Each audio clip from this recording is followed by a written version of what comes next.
Opa, fiel, primeiramente quero pedir para que você deixe o like e se inscreva no canal se você não é inscrito. Como já de praxe, eu venho sempre repercutir a entrevista pós-jogo do Vanderlei, né? Até porque é a única comunicação aí que o torcedor tem com o técnico e as ideias dele. Assim, primeiramente falando da forma que ele escalou do time ontem, porque três zagueiros não deu certo, né? Contra o Bahia para começar. Até então, de menos, né? Colocou a formação, não deu certo, beleza. Apesar de que quem tem que analisar a formação correta para entrar contra o time, quem tem que analisar o time, ver certinho a escalação que vai bater de frente, é o treinador, né? E ele analisou errado, porque três zagueiros não deu certo contra o Bahia, tá? Outro ponto. Quando eu vi a escalação, eu já vi que não tinha como dar certo, gente. Você arma o time com três zagueiros. Você coloca a linha à frente dos zagueiros com quatro jogadores acima de 34 anos. Não tem como dar certo. Sendo que você já tem um zagueiro com 36 anos. Gente, não tem como dar certo. A panelinha venceu, né? Todo corintiano tinha um sonho de chegar um treinador, bater de frente com a panelinha, assim como foi o Judas Pereira. Pode ter sido o Judas, claro que ele não saiu do Corinthians só por causa da sogra, só por causa do Flamengo, não foi só por isso. É porque ele queria barrer essa panelinha do Corinthians e a diretoria não deixou, porque são amigos da diretoria, o Corinthians é o clube da amizade, certo? E Fagner titular, pelo lado direito. Juliano de primeiro volante, gente. Juliano não tem intensidade física para jogar de armador, quem dirá de primeiro volante. Fausto Vera, que era o mais jovem do time no meio campo, jogou de ponta direita. Fábio Santos, 37 anos, não consegue fazer uma ultrapassagem. Quando a bola era tocada no Fábio Santos, meu irmão, eu já falava, já era. Quando o Rojas clareou umas duas bolas para ele, assim, ó, em profundidade, para ele entrar, acelerar e cruzar, ele dava para trás. Já dominava recuando, desacelerando a jogada. Renato Augusto passa, mas tipo assim, se você tem um time que já tem Renato Augusto e Rojas, são dois jogadores que não têm característica de armação.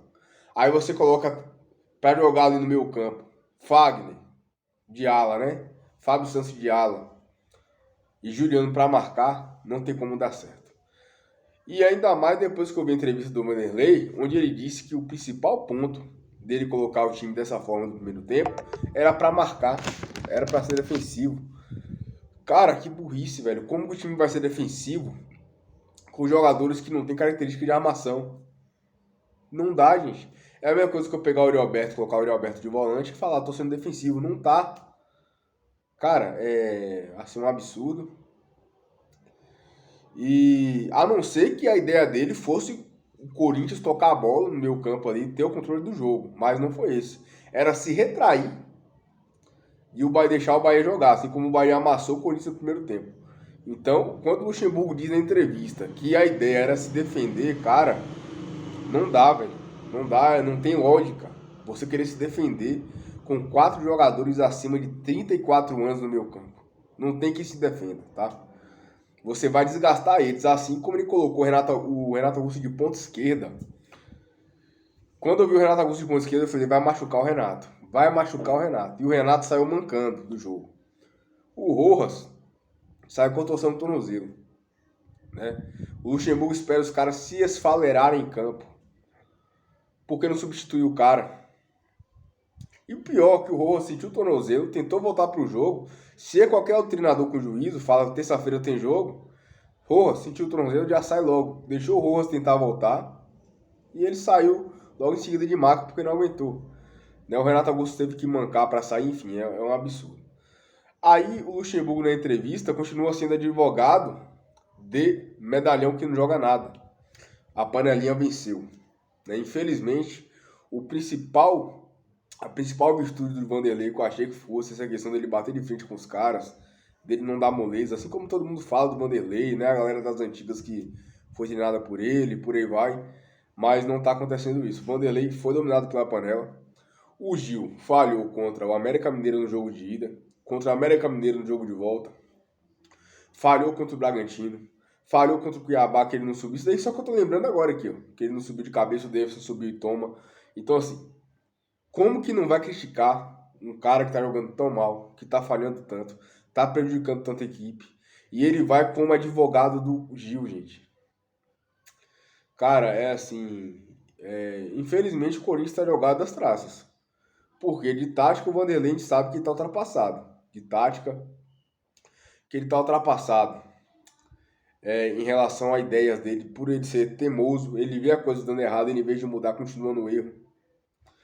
E a principal virtude dele, que seria essa gestão dele, né? O fato dele chegar e barrar os caras quando tá mal, ele tá perdendo também.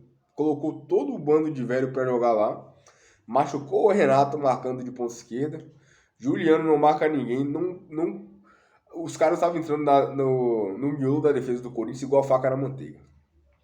Aí o Luxemburgo ainda fala na entrevista, eu tô há 5 jogos sem perder, isso ninguém fala, né? Aí eu vim te falar um negócio, Vanderlei. Você ganhou desses 5 jogos. 2 jogos foi contra o Universidade do Peru, que é um time morto de Série C. Seria a Série C no Brasil. Time morto. Certo? Contra o América Mineiro. Ganhou no vamos que vamos, no empurra, né? No tromba-tromba, por quê? Foi pros pênaltis, certo? Foi pros pênaltis. Então, assim, não é uma vitória que, claro que tem que ser comemorada, tal, isso, aquilo, mas foi uma vitória mais da torcida em casa, na casa do Corinthians, no empurra, tomou 2 gols por insistência sua no Gino e Fábio Santos na defesa, né, por deixar o Renato ficar em campo, até ele não aguentar mais mexer as pernas e não conseguir fechar na marcação, né, por erro seu, era para ter ganhado, ter passado facilmente ali, certo? Então, dessas 5 vitórias, 3 jogos aqui você foi muito mal. 5 vitórias não, 5 jogos sem perder. Aí você tem o jogo contra o Bahia de ontem. O Bahia só não ganhou por incompetência.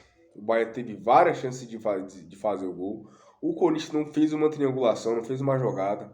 Só teve chance de contra-ataque e perdeu porque o Adson toma decisões erradas. Foi muito mal o Adson.